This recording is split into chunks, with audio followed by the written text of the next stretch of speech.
ओम शांति। आज 6 दिसंबर 2025 के बाबा के अनमोल मधुर महावाक्य सुनेंगे। आज की बाबा की मुरली में बाबा कहते ये शरीर एक खिलौना है और आत्मा उसकी चैतन्य चाबी है। 5000 वर्ष तक की चाबी भरी थी और ये चैतन्य चाबी के आधार से ये खिलौना चलता रहा। अब बाबा कहते हैं पुनः चाबी भरने का समय आ गया है। तो जितना पावर हाउस के साथ कनेक्शन जोड़ेंगे, चाबी भरती जाएंगी और अगले कल्प के लिए पूरी चाबी भर जाएगी। दूसरा बाबा कहते हैं ये कठपुतली का खेल भी है। जिस तरह कठपुतली डांस करती रहती है, ऐसे यह भी कठपुतली का खेल है। तुम डांस करते करते सीढ़ी नीचे उतरते आए, अब फिर से ऊपर चढ़ना है और ऊपर चढ़ने का आधार है श्रीमत। जितना श्रीमत पर चलते जाएंगे, ऊपर चढ़ते जाएंगे। तो सुनते हैं आज के बाबा के अनमोल मधुर महावाक्य। ओम शांति। मीठे बच्चे, ये शरीर रूपी खिलौना आत्म रूपी चैतन्य चाबी से चलता है। तुम अपने को आत्मनिश्चय करो तो निर्भय बन जाएंगे। आज की मुरली से प्रश्न है, आत्मा शरीर के साथ खेल खेलते नीचे आई है, इसलिए उसको कौन सा नाम देंगे? उत्तर है कठपुतली। जैसे ड्रामा में कठपुतलियों का खेल दिखाते हैं, वैसे तुम आत्माएं कठपुतली की तरह 5000 वर्ष में खेल खेलते नीचे पहुंच गई हो। बाप आए हैं तुम कठपुतलियों को ऊपर चढ़ने का रास्ता बताने। अब तुम श्रीमत की चाबी लगाओ तो ऊपर चले जाएंगे। आज की मुरली से पहले गीत बजा है, महफिल में जल उठी शमा परवानों के लिए। ओम शांति। रूहानी बाप रूहानी बच्चों को श्रीमत देते हैं। कभी कोई की चलन अच्छी नहीं होती तो माँ बाप कहते हैं तुम कुशल ईश्वर मत देवे। बिचारों को ये पता ही नहीं कि ईश्वर सचमुच मत देते हैं। अभी तुम बच्चों को ईश्वरीय मत मिल रही है, अर्थात रूहानी बाप बच्चों को श्रेष्ठ मत दे रहे हैं, श्रेष्ठ बनने के लिए। अभी तुम समझते हो हम श्रेष्ठ ते श्रेष्ठ बन रहे हैं। बाप हमको कितनी उच्च मत दे रहे हैं। हम उनकी मत पर चलकर मनुष्य से देवता बन रहे हैं। तो सिद्ध होता है मनुष्य को देवता बनाने वाला वही बाप है। सिख लोग भी गाते हैं, मनुष्य से देवता किए करत न लागी वार। तो जरूर मनुष्य से देवता बनाने की मत देते हैं। उनकी महिमा भी गाई जाती है, परमात्मा की महिमा भी गाई जाती है। एक ओंकार कर्ता पुरुष निर्भय, तुम सब निर्भय हो जाते हो।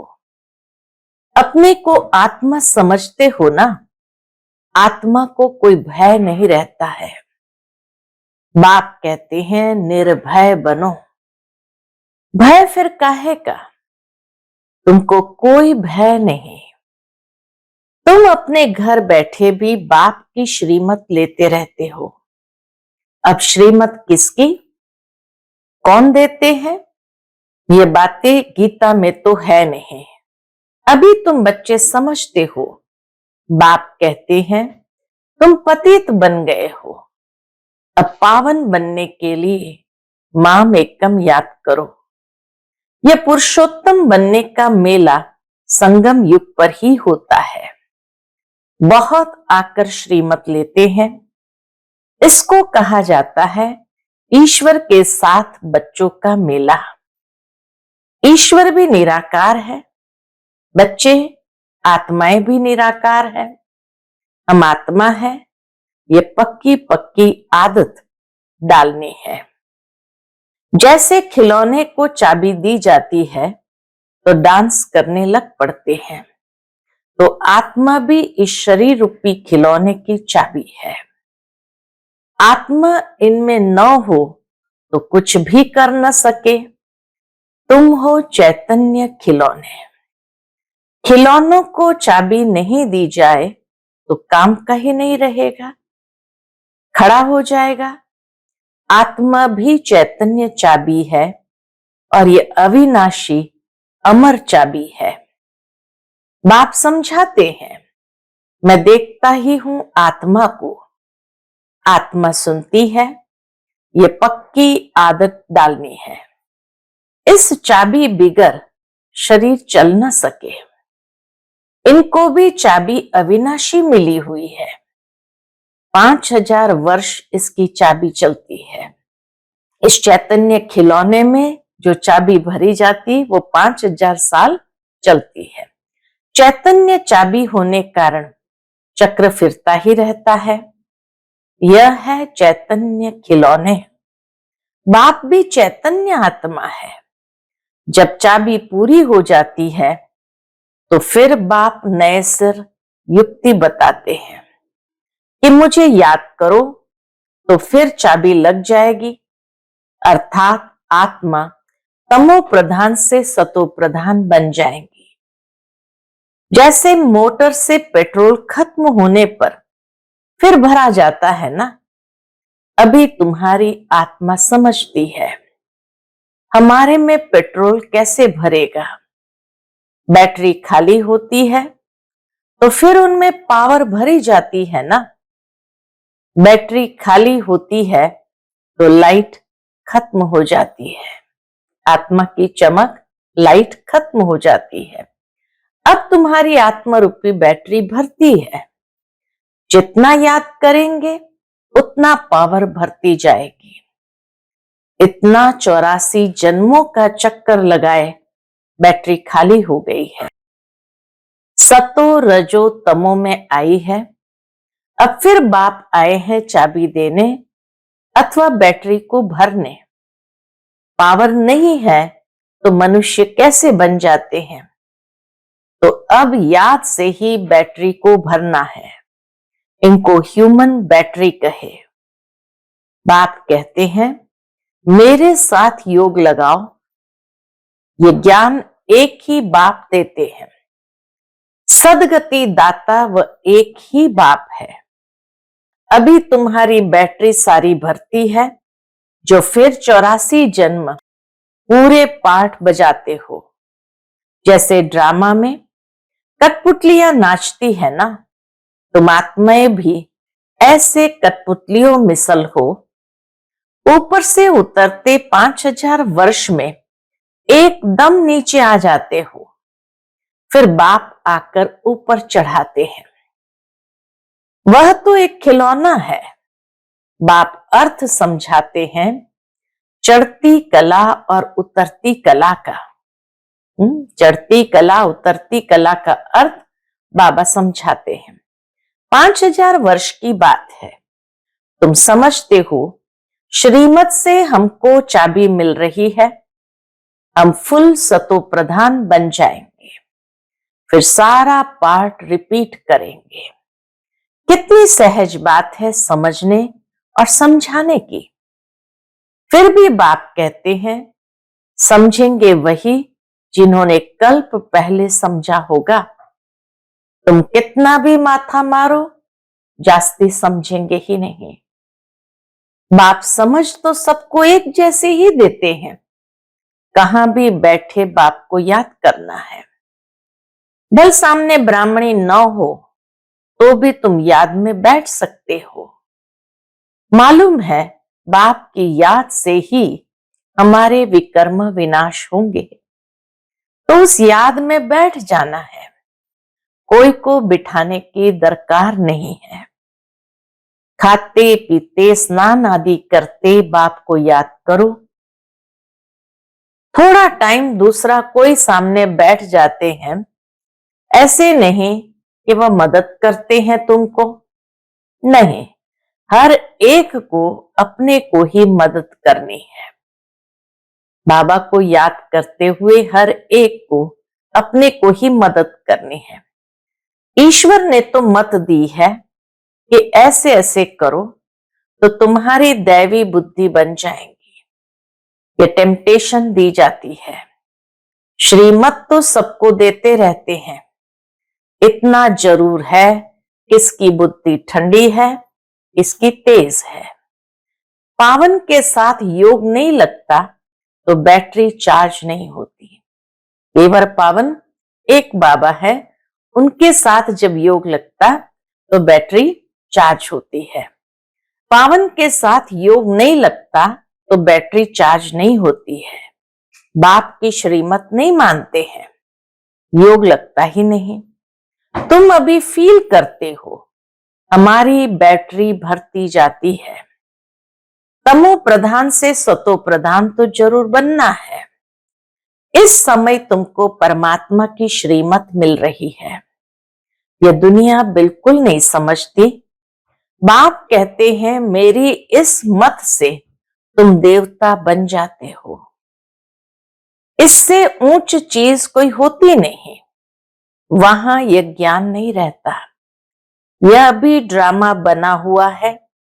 तुमको पुरुषोत्तम बनाने के लिए बाप संगम पर ही आते हैं। जिनका फिर यादगार भक्ति मार्ग में मनाते हैं, दशहरा भी मनाते हैं ना। जब बाप आते हैं तो दशहरा होता है। जब बाप आता है तो दशहरा होता है। 5000 वर्ष बाद हर बात रिपीट होती है। तुम बच्चों को ही यह ईश्वरीय मत अर्थात श्रीमत मिलती है, जिससे तुम श्रेष्ठ बनते हो। तुम्हारी आत्मा सतो प्रधान थी, वह उतरते उतरते तमो प्रधान भ्रष्ट बन जाती है। फिर बाप बैठ ज्ञान और योग सिखलाकर सतो प्रधान श्रेष्ठ बनाते हैं। बतलाते हैं तुम सीढ़ी नीचे कैसे उतरते हो। ड्रामा चलता रहता है। इस ड्रामा के आदि मध्य अंत को कोई भी जानते नहीं है। बाप ने समझाया है, अब तुमको स्मृति आई है ना। बाबा जैसे जैसे समझाते जाते ऐसे स्मृति आई है ना। हर एक के जन्म की कहानी तो सुना नहीं सकेंगे, लिखी नहीं जाती जो पढ़कर सुनाई जाए। ये बाप बैठ समझाते हैं। अभी तुम 100 ब्राह्मण बने हो, फिर 100 देवता बनना है। बाप ने समझाया है, ब्राह्मण देवता क्षत्रिय तीनों धर्म मैं स्थापन करता हूं। अभी तुम्हारी बुद्धि में है हम बाप द्वारा ब्राह्मण वंशी बनते हैं, फिर सूर्यवंशी चंद्रवंशी बनेंगे। जो नापास होते हैं वह चंद्रवंशी बन जाते हैं। किसमें नापास? नापास कौन से सब्जेक्ट में होते जो चंद्रवंशी बन जाते? योग में। ज्ञान तो बहुत सहज समझाया है, कैसे तुम 84 का चक्र लगाते हो। मनुष्य तो 84 लाख कह देते तो कितना दूर चले गए हैं। अभी तुमको मिलती है ईश्वरीय मत। ईश्वर तो आते ही है एक बार, तो उनकी मत भी एक बार ही मिलती है। एक देवी देवता धर्म था, जरूर उन्हों को ईश्वरीय मत मिली थी। उसके आगे तो हुआ संगम युग। उसके आगे हुआ संगम युग। बाप आकर दुनिया को बदलाते हैं। तुम अब बदल रहे हो। इस समय तुमको बाप बदलाते हैं। तुम कहेंगे कल्प कल्प हम बदलते आए हैं, बदलते ही रहेंगे। यह चैतन्य बैटरी है ना, यह चैतन्य बैटरी है ना, वह है जड़। बच्चों को मालूम हुआ है 5000 वर्ष बाद बाप आए हैं। श्रेष्ठ ते श्रेष्ठ मत भी देते हैं। ऊंच ते ऊंच भगवान की ऊंच मत मिलती है, जिससे तुम ऊंच पद पाते हो। तुम्हारे पास जब कोई आते हैं तो बोलो, तुम ईश्वर की संतान हो ना। ईश्वर शिव बाबा है, शिव जयंती भी मनाते हैं, वह है भी सदगति दाता। उनको अपना शरीर तो है नहीं, तो किसके द्वारा मत देते हैं? पूछो, फिर किसके द्वारा मत देते हैं? तुम भी आत्मा हो, इस शरीर द्वारा बातचीत करते हो ना। शरीर बिगर आत्मा कुछ कर न सके। निराकार बाप भी आए कैसे? गायन भी है, रथ पर आते हैं। फिर कोई ने क्या बैठ बनाया है। त्रिमूर्ति भी सूक्ष्म वतन में बैठ दिखाया है। बाप समझाते हैं, यह सब है साक्षात्कार की बातें। बाकी रचना तो सारी यहां है ना। तो रचता बाप को भी यहां आना पड़े। पति दुनिया में ही आकर पावन बनाना है। यहां बच्चों को डायरेक्ट पावन बना रहे हैं। समझते भी है, फिर भी ज्ञान बुद्धि में बैठता नहीं। कोई को समझा नहीं सकते, श्रीमत को उठाते नहीं, तो श्रेष्ठ ते श्रेष्ठ बन नहीं सकते। जो समझते ही नहीं वह क्या पद पाएंगे। जितना सर्विस करेंगे उतना ऊंच पद पाएंगे। बाप ने कहा है, हड्डी हड्डी सर्विस में देनी है, ऑल राउंड सर्विस करनी है। बाप की सर्विस में हम हड्डी देने भी तैयार है। बहुत बच्चियां तड़पती रहती है सर्विस के लिए, बाबा हमको छुड़ाओ तो हम सर्विस में लग जाए, जिससे बहुतों का कल्याण हो। सारी दुनिया तो जिस्मानी सेवा करती है, उससे तो सीढ़ी नीचे ही उतरते आते हैं। अभी इस रूहानी सेवा से चढ़ती कला होती है। हर एक समझ सकते हैं, ये फलाने हमसे जास्ती सर्विस करते हैं। सर्विसेबल अच्छी बच्चियां हैं तो सेंटर भी संभाल सकती है। क्लास में नंबरवार बैठते हैं, यहां तो नंबरवार नहीं बिठाते हैं, फंक हो जाएंगे। बाबा कहे अगर यहां नंबरवार बिठाए तो फंक हो जाएंगे। समझ तो सकते हैं ना, सर्विस नहीं करते तो जरूर पद भी कम हो जाएगा। पद नंबरवार बहुत है ना, परंतु वह है सुख धाम, यह है दुख धाम। वहां बीमारी आदि कोई होती नहीं, बुद्धि से काम लेना पड़ता है। समझना चाहिए, हम तो बहुत कम पद पालेंगे क्योंकि सर्विस तो करते नहीं है। सर्विस से ही पद मिल सकता है। अपनी जांच करनी चाहिए। हर एक अपनी अवस्था को जानते हैं। मम्मा बाबा भी सर्विस करते आए हैं, अच्छे अच्छे बच्चे भी हैं, कल नौकरी में भी है। उनको कहा जाता है हाफ पे पर भी छुट्टी लेकर जाए, सर्विस करो, हर्जा नहीं है। जो बाबा के दिल पर सो ताउसी तख्त पर बैठते हैं। जो बाबा के दिल पर सो ताउसी तख्त पर बैठते हैं, नंबरवार पुरुषार्थ अनुसार ऐसे ही विजयी माला में आ जाते हैं। अर्पण भी होते हैं, सर्विस भी करते हैं। कोई तो भल अर्पण होते हैं, सर्विस नहीं करते तो पद कम हो जाएगा ना। यह राजधानी स्थापन होती है श्रीमत से। ऐसा कभी सुना? ये पूरी राजधानी स्थापन होती है श्रीमत से, अथवा पढ़ाई से राजाई स्थापन होती है। ये कभी सुना, कभी देखा? हाँ, दान पुण्य करने से राजा के घर में जन्म ले सकते हैं, बाकी पढ़ाई से राजाई पद पाए ऐसा तो कभी सुना नहीं होगा। इसको पता भी नहीं। बाप समझाते हैं, तुमने ही पूरे 84 जन्म लिए हैं, तुमको अब ऊपर जाना है बहुत इजी। तुम कल्प कल्प समझते हो, नंबरवार पुरुषार्थ अनुसार। बाप याद प्यार भी नंबरवार पुरुषार्थ अनुसार देते हैं। बहुत याद प्यार उनको देंगे बाबा, बहुत याद प्यार उनको देंगे जो सर्विस में है। तो अपनी जांच करनी है कि मैं दिल पर चढ़ा हुआ हूं, माला का दाना बन सकता हूं। अनपढ़े जरूर पढ़े हुए के आगे भरी ढोएंगे।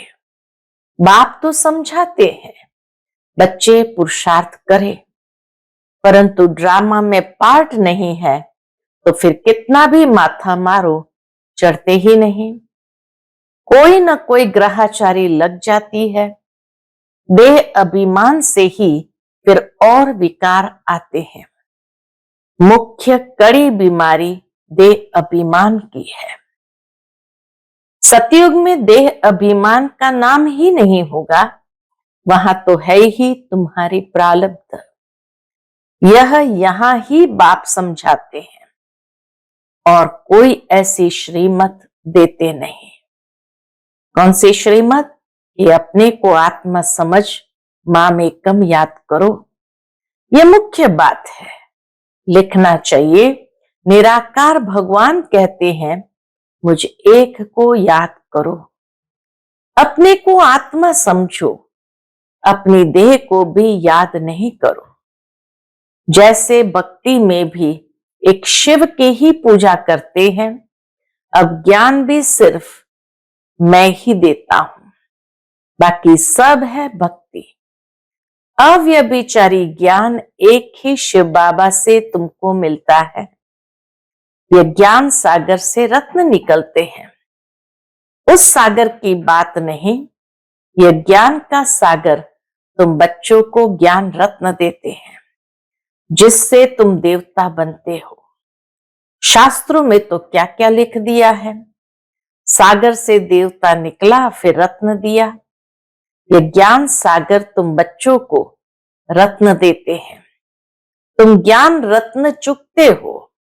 आगे पत्थर चुकते थे तो पत्थर बुद्धि बन पड़े। अब रत्न चुगने से तुम पारस बुद्धि बन जाते हो, पारसनाथ बनते हो ना। ये पारसनाथ कौन? लक्ष्मी नारायण। ये पारसनाथ विश्व के मालिक थे। भक्ति मार्ग में तो अनेक नाम, अनेक चित्र बना रखे हैं। वास्तव में लक्ष्मी नारायण व पारसनाथ एक ही है। नेपाल में पशुपतिनाथ का मेला लगता है, वह भी पारसनाथ ही है। अच्छा, मीठे मीठे सिकिलते बच्चों प्रति माता पिता बाप दादा का याद प्यार और गुड मॉर्निंग। रूहानी बाप की रूहानी बच्चों को नमस्ते। हम सब रूहानी बच्चों की रूहानी माता पिता बाप दादा को याद प्यार, गुड मॉर्निंग और नमस्ते नमस्ते। शुक्रिया बाबा, शुक्रिया। आज की मुरली से धारणा के लिए मुख्य सार है। पहली पॉइंट, बाप ने जो ज्ञान रत्न दिए हैं वही चुगने हैं, पत्थर नहीं। देह अभिमान की कड़ी बीमारी से स्वयं को बचाना है। दूसरी पॉइंट, अपनी बैटरी को फुल चार्ज करने के लिए पावर हाउस बाप से योग लगाना है। आत्म अभिमानी रहने का पुरुषार्थ करना है, निर्भय रहना है। आज का बाप दादा का मधुर वरदान हम बच्चों के लिए है।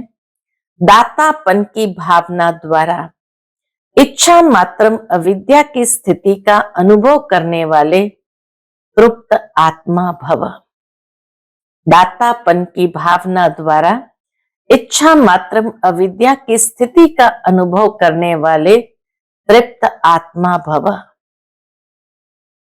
सदा एक लक्ष्य हो कि हमें दाता का बच्चा बन सर्व आत्माओं को देना है।